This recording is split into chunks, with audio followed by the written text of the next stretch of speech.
Hi, everybody, and welcome to the Wicked Bee of the West YouTube channel. My name is Dr. Stephanie Diana Eubank. I teach business administration over at Stan State. I am also the sole proprietor of Wicked Bee of the West Business Consulting. So, I want to bring up an interesting thing that comes up in conversation with me.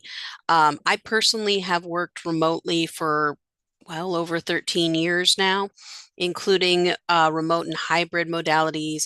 And especially with regards to questions of work-life balance, the question I get from other women who are in leadership and in business administration, especially those who are looking to enter into the remote paradigm or are new to it, is how do I make everything work? And what they mean by that when I ask clarification is balancing family and work, and especially because in remote work, oftentimes it can feel like or be easily roped into doing more work and more time at work than your 9 to 5, whether you're paid hourly or salary. It can be very easy to fall into that. And this can be a big problem, for one, from the legal perspective. And this requires a lot of boundary setting for those working in a remote paradigm.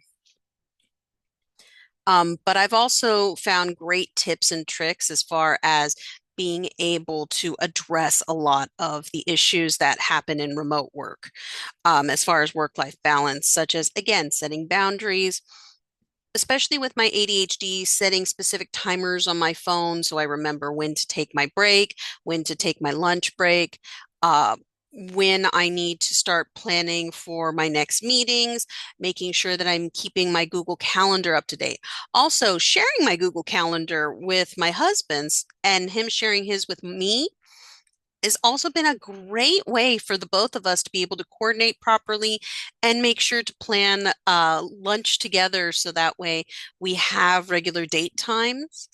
Um, so that again, we're able to spend time together, especially when things get busy.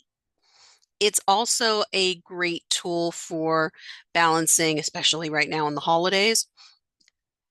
If you're not like me working in finance and in education, uh, having the time and energy and the emotional spoons to do cooking for Thanksgiving can be quite the chore.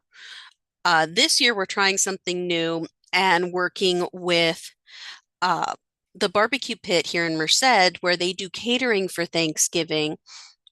You can look them up on Google. I will also have the link in the blog in case you need them to help make your life easier because I have to work the day after Thanksgiving, especially in finance, and that is usually a very long day, the day after Thanksgiving. So having this meal catered so that I have one less thing to deal with is a godsend. But it also means that I have time with my kids to work on baking and other fun things that we enjoy together and still have a little bit of rest. Prioritizing rest is another great tip and trick for creating work-life balance. Also, Amazon is great for me as far as when working from home, I am able to do the Christmas shopping and I start in July, bit by bit by bit, and wait until the what is it?